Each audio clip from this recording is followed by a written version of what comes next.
Good afternoon, guys. I'm just having some chicken and rice, and I thought for a brief moment, while I actually have a moment to sit down, is to answer some questions, because I have had a lot of questions about why have I chosen to do the LA show, or what has made me want to do the LA show instead of just going straight into the Australian show. And honestly, the reason being is that my first international experience, my first international show was horrendous. Those who know. Those who don't know, I don't even know where to start. So my big goal for as long as I can possibly remember has always been to hopefully one day become a bikini pro world champion. Crazy scary goal. Never thought I'd get anywhere near it. I used to watch people like Rachel Dillon and Lauren Simpson, and I would watch their vlogs, and I just thought that, you know, going to the world championship was the most incredible thing you could ever do. It is the top of the top of the top of the top for the federation that I competed in. So when I was lucky enough to win my pro card in 2019, my goal was not to go to Worlds. I was like, I am not going to Worlds until I can win an Australian show, because for me to step onto a world stage, I want to be able to do that representing my country. I wanted to be an Australian champion and then, you know, go over and try and compete at the World Championships to one day become the bikini world champion. So that was my goal.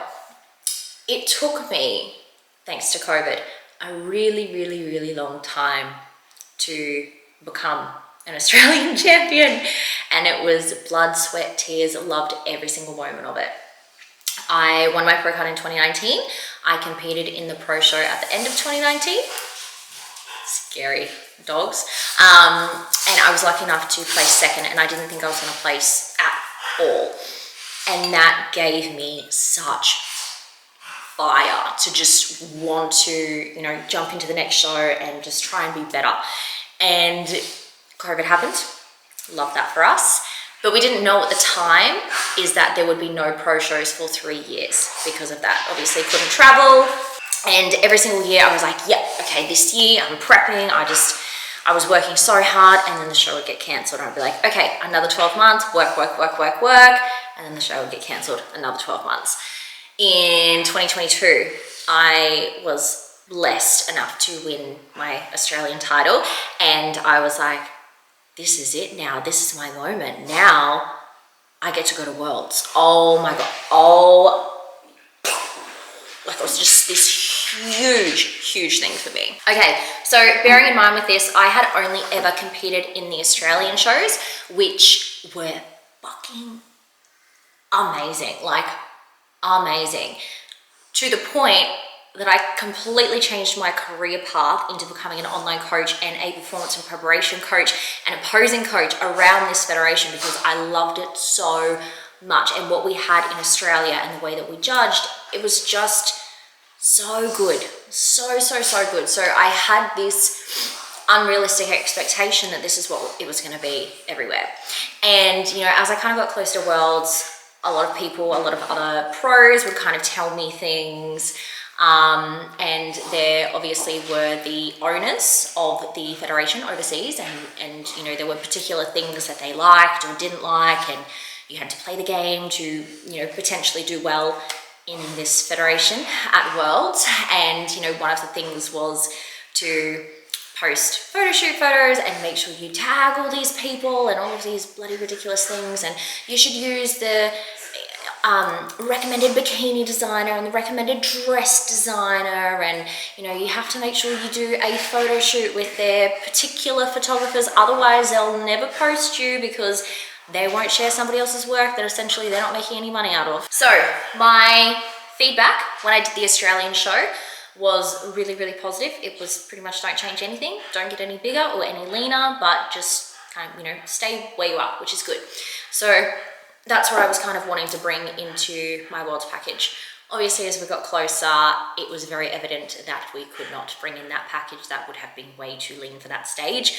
We were advised to make sure that we stayed soft, because the current world champion was very curvy, very soft, and that was the look that they were rewarding, and that was what we needed to follow suit. easy peasy, we can do that. The bikini, I had been told heading into the show that my bikini from the Australian show would be too revealing on a world stage, and that I needed to make sure that my cleavage was, you know, pretty much covered, very, very covered and very modest, and that my bikini bottoms were way too small and that they needed to cover a lot more of my glutes. And I was like, okay, these are easy fixes. If anything, it's more modest over there. Okay, cool, I can do that. I can cover some boobies and some bum. That's no issues whatsoever. Posing, I was instructed that my posing would need to be different. And I would show my posing routine. And I was told that it was way too long and it had to be cut down very, very quick. And that I couldn't do, as an example, direct rear shots in the center because the head judge wouldn't like it. You know, there were just a lot of things that I was instructed on leading into the show. So that was hard in its own sense, because usually when I compete, I'm not trying to fit a criteria. I am trying to bring my best version of my bikini body, and that was the beauty within that federation, was that there was no box that you had to fit yourself into. There could be so many different variations of what bikini was, and you know, that was definitely hard for me during prep. It's hard to prep and prepare yourself for something that is micromanaged, but potentially not micromanaged to the way that you like to do things. So anyway, we get there. I'm ready to rock and roll and head over. Bear in mind, this is my first international trip. This is the first place I've been outside of Australia, excluding Bali, but Bali doesn't really count, that's next door. So I was like, oh my gosh, I'm heading to the US and I'm competing at the World Championships. Like, holy moly, this is amazing. And I couldn't wait to meet the owners of the federation, because I had been within that federation since 2018, and you know, there's obviously a lot of communication in between that time. I would get messages, you know, saying, you know, thank you so much for holding the crown with, you know, such grace, and you know, we really appreciate you as a top diva, and all of the things that they would say. So I was really, really excited to meet these people, introduce myself, and just kind of become a part of that world, because I thought it was going to be all sunshines and rainbows. Obviously, it was not all sunshines and rainbows. So first of all, we had our registration evening, and for the registration evening, you needed to wear a nice dress, a nice gown, but not too nice, because you had to wear a nice original gown. Go and pick up your registration forms and your number, introduce yourself, and then you go. Then you put on your really, really nice gown, crazy fashionista gown, to come back for the actual registration. So come back for the actual registration, and someone was running late and they'd shut the doors on the event. So we were all just literally standing outside this big ballroom room for the registration, just waiting and waiting and waiting. All obviously depleted and hungry and in high heels, and you know, not really able to properly mingle or take pictures or anything like that. And we finally get let inside. We're pretty much told we have to sit down straight away because this meeting is going to start. And I couldn't sit with my friends because apparently there was a special crown table that you had to sit at. And, you know, thankfully all the girls were so, so lovely to me.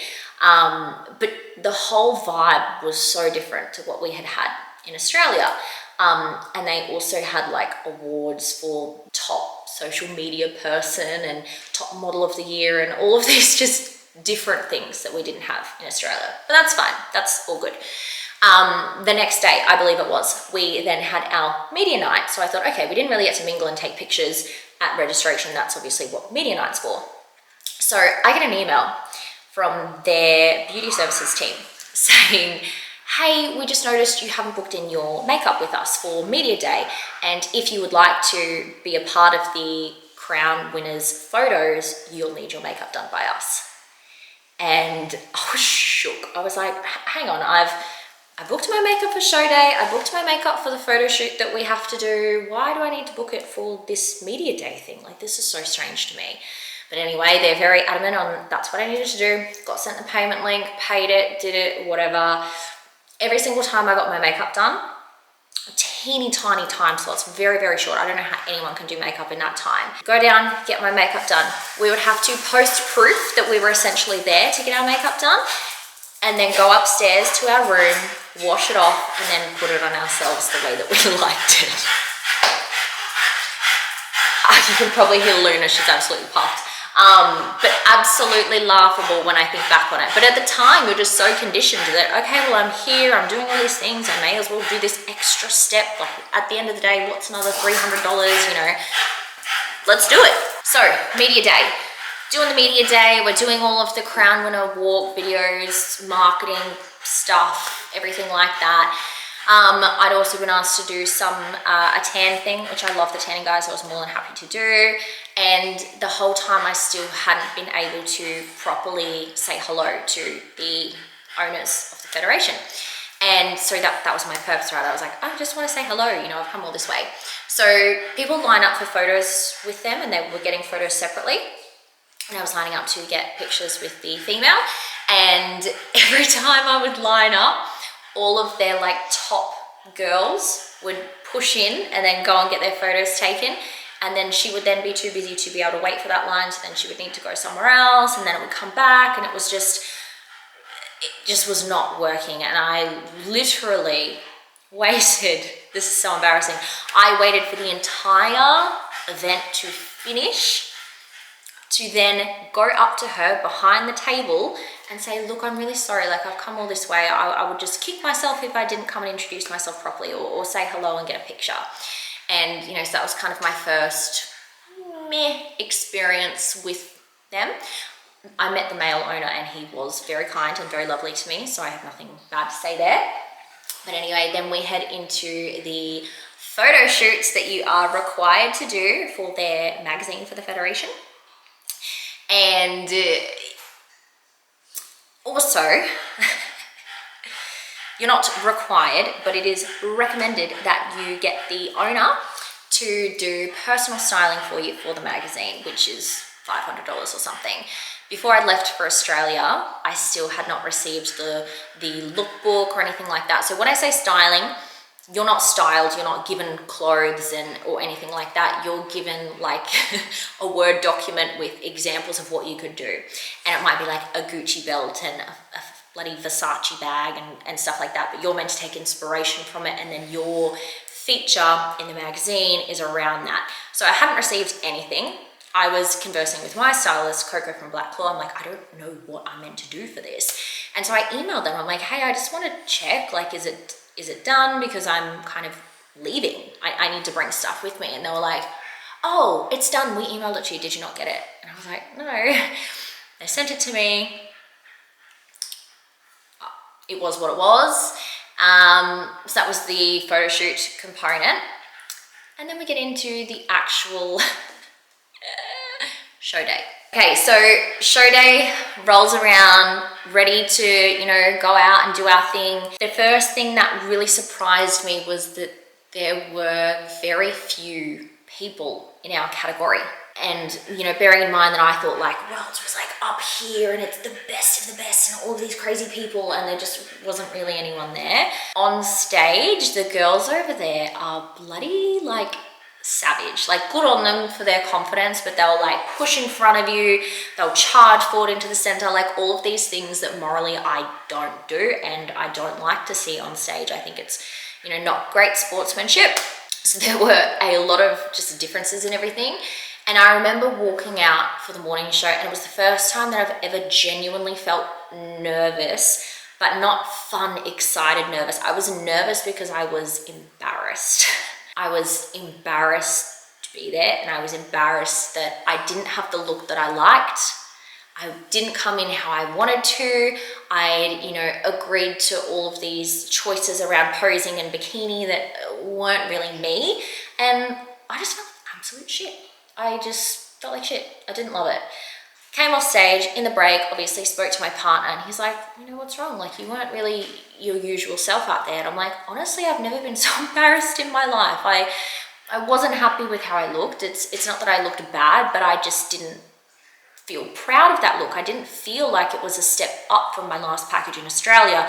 I felt like it was 5 steps backwards. But yeah, so anyway, did the morning show, spoke to my partner, and I was like, I feel like shit. And he's like, look, it might not be your favorite package, but you did everything that you were asked to do.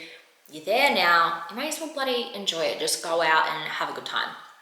So Lanice and I, we became, excuse my language, team fuck it. And what we meant by that was we were done playing by all of the rules. And when I say all of the rules, I mean we were so micromanaged to the point that in this venue where we were staying, we were required to walk around with crowns and sashes on, even if it was 6 a.m. in the morning and we wanted to go and get coffee, whether we were walking out of the venue to go to the gym. Like, it was just crazy.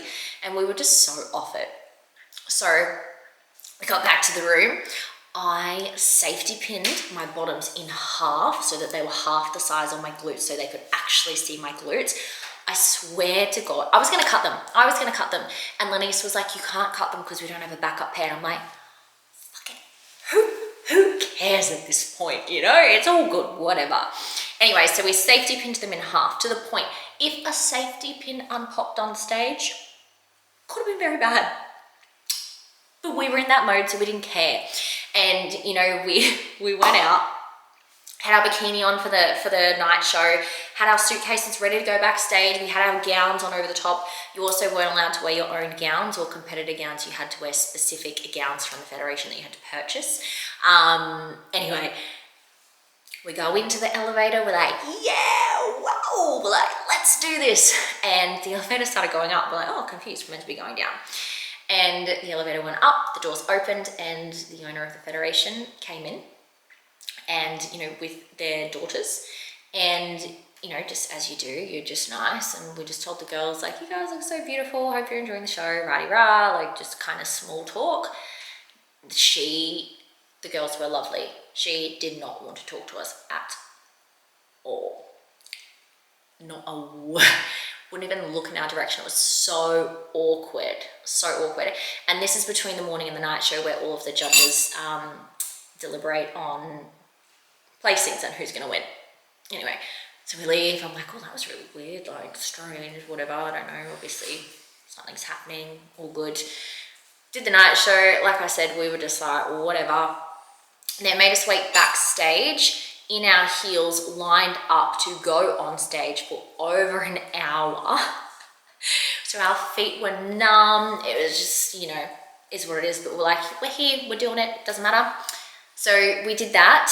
And honestly, I was so shocked to have placed second. I genuinely thought I was coming like 10th because that's how I felt. Okay, yeah, so the night show happened. I couldn't believe I placed at all, let alone second. I was like, I thought I was coming like 10th. This is crazy, like, wow, like I'm so happy, I'm so over the moon. Obviously I didn't know, you know, the backstory of everything that was happening with placings. And, you know, at the end of the experience, got dressed, went to go and have dinner. On the way out, I saw the owner again. And as you do, you say, you know, oh, thanks for having me, like, you know, had a good time, see you next year. And she did not say a word. She just looked me up and down. And I was like, that is the final straw. That is it for me. And there were a lot of really horrible, tragic events that happened at that show. I'm not going to touch on those, but there were a lot of very serious things that happened from that show.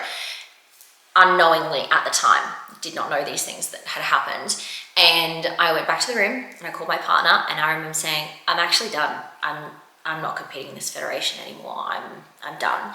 I feel lost. I feel betrayed because I had thought that this experience that I personally had in Australia was the same everywhere, and I've promoted the heck out of this business. I've brought so many people and so many clients into this. Like, how could I be so stupid? I was completely done. Absolutely 100% done. I wanted to do the Australian show, which was 12 weeks later, because I wanted to finish my experience with this federation on a high and the way that I had always remembered it. And, you know, fast forward to today, we now have a new federation called FMG, which has come and saved the day.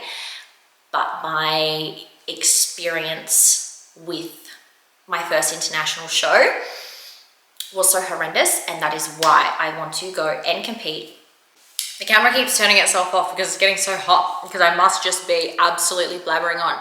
But the reason that I want to do this show is because I want to be a part of something that means more. I want to compete in an international show that is going to be at the same level as an Australian show.